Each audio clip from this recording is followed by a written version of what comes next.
Okay, hello everybody. My name is Brian, and this is my photo show. So today's topic, introductory level Nikon film SLRs. Two very different choices. They cost about the same amount of money. Which one's better? But which one's better for you? This video is for people who are getting into film photography, possibly for the first time, or maybe getting back into it. You're on a limited budget and you want to get the best bang for your buck. What's your best intro camera?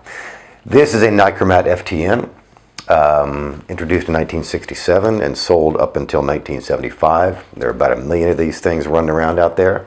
Very well built, very popular. This is the F301, also known as the N2000 in North America, and it was produced from 1985 until some point in the late 80s. Not nearly as popular as the Nikkormat, not nearly as well known, but dirt cheap. And you can find these in really, really nice condition for $25, $35, $50. It's, close to mint. Likewise, the Nikkormat, you can find these things $35, $40 in good shape, $50, $60 in really, really nice shape. So the price-wise, they're comparable.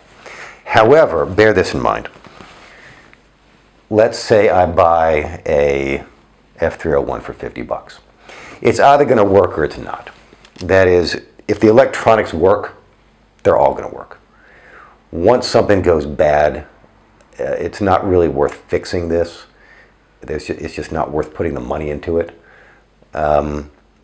So if you buy one of these for $50, say in excellent condition for $50, that should mean, if it's excellent condition for that kind of money, the mirror foam should be good, the light seals ought to be good, it should not need any work.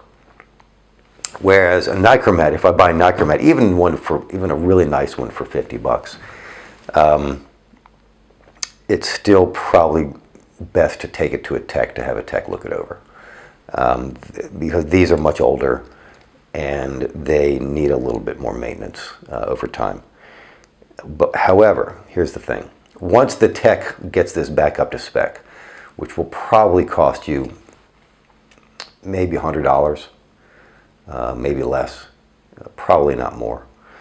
For about 100, if the camera's working and the film advance works and it seems to work generally well, and you just want to make sure that the seals and the foam and it's lubricated and everything's working, you should be able to do that for less than $100. Most techs will do that for $100 or less.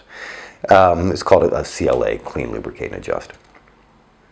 Once you've had your Nikkormat CLA'd, you now have an indestructible piece of equipment which will last you forever. These things were built as solidly and as indestructibly as a camera can be. I'm hard-pressed to think of another camera which can take more abuse than a Nikkormat. That is not true of the F301. The F301 is strictly a consumer-oriented camera. It's not meant to take a bunch of abuse. The Nikkormat was used as a backup body by professionals. Professionals of the era were using the Nikon F or an F2, and this was their backup. Whereas professionals in the 1980s did not use this as a backup. This was strictly for consumers. So the two themes, that is, the two features which predominate in these two cameras, in my opinion, are reliability and convenience. The F301 offers convenience. It has a better light meter. It's got a silicon photodiode versus the CDS cell in the Nikkormat, which was originally intended for mercury battery, and that creates its own issues. So the meter in the F301 is going to be better, faster, more reliable, more accurate. I've put about 3 rolls of film through this camera. Almost all the images were shot on aperture priority automatic, and they came out beautifully. It nailed it. The exposure was great. Exposure was fine. Whereas the overall, the main feature of the Nikkormat is battery independent reliability and ruggedness of construction. That's what the Nikkormat is known for. Of these two cameras, I would not hesitate to toss this in the overhead storage bin on a transatlantic flight. It ain't gonna hurt the camera. This one, no. I would not put this camera in that situation. Not that that's, and again, it just depends on what you're looking for. If you're getting into film and loading film kind of is still intimidating, or you're afraid you won't get it right, this has automatic film loading. It could not possibly be more convenient. It's got an indicator window here that tells you whether or not the film is properly loaded and advancing. So that's nice. The auto exposure feature, very convenient. It also has a top shutter speed of 2000, which is nice on a consumer level camera of this era. The top shutter speed on the Nikkormat's 1000, which was consistent with cameras of that era. So one other feature that I want to point out. The Nikkormat was intended for pre-AI series lenses. That is the first series of SLR lenses made by Nikon from 1959 to 1977. They have a flat bottom as opposed to the AI lenses, which have a ridged bottom. The pre-AI lenses cannot be mounted on an AI series camera without modification. The unmodified pre-AI lenses are less expensive than AI lenses, AIS lenses, AI'd or AI converted lenses, all of which you can use on this camera, but they're a bit more expensive. If you want to save money in the long run, my suggestion is the Nikkormat. Again, you'll probably need to invest a little bit in your Nikkormat to get it lubricated, adjusted, and up to spec. But over the long run, you can save money on pre-AI lenses. In comparison, you can probably get one of the, I didn't have any work done to this. I bought this camera for $40 maybe. And I had no work done to it. I think it was advertised in excellent condition for $40 or something like that. Right around there. I don't think I spent $50 on this camera. Certainly no more than 50. And I had no work done to it. It was just in great shape when I got it.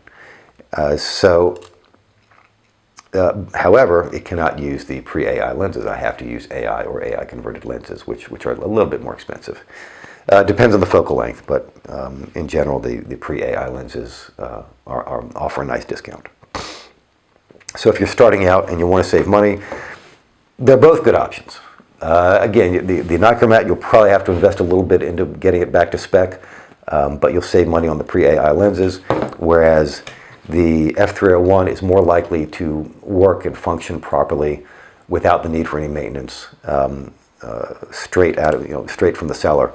However, you will need AI capable or AI converted lenses. Other differences, let's think about it. Oh, this thing's heavy. This is a big heavy camera. This thing's a brick. The Nikkormats are not lightweight by any stretch. The F301 is a little bit lighter. It's a little bit more manageable. I mean, this is a hefty piece of equipment. They're roughly the same size. If you compare them, put them back to back, I didn't look up the specs before I did this video, but they're in the same ballpark as far as size goes. The viewfinder is brighter and clearer in the F301.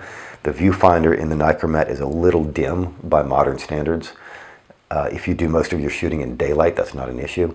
If you do most of your shooting in low light conditions, this is the better choice.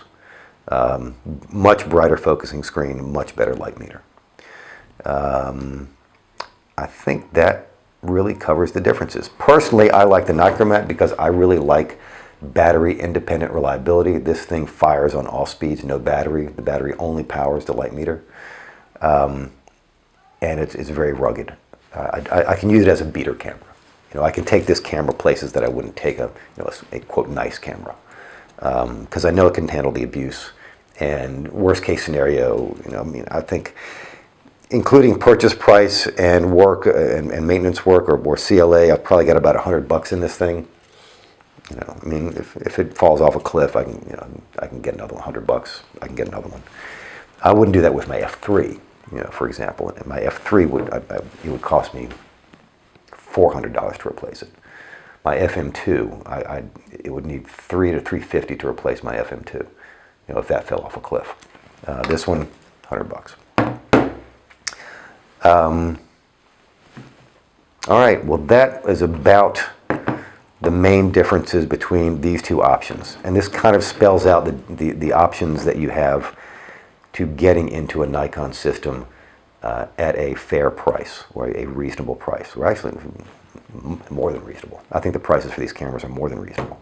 I mean, these cameras sold for a couple $100 new back in the you know, in the 60s, 70s, and 80s. So you know, getting these things today for $50 in great shape, I mean, come on, that's one of the great things about analog photography, is these cameras you can find really nice analog cameras in really good shape for very little money in comparison to what you would pay for a DSLR or a nice digital mirrorless. So, pick the one you like, buy one, get into film, get into analog. It's a lot of fun.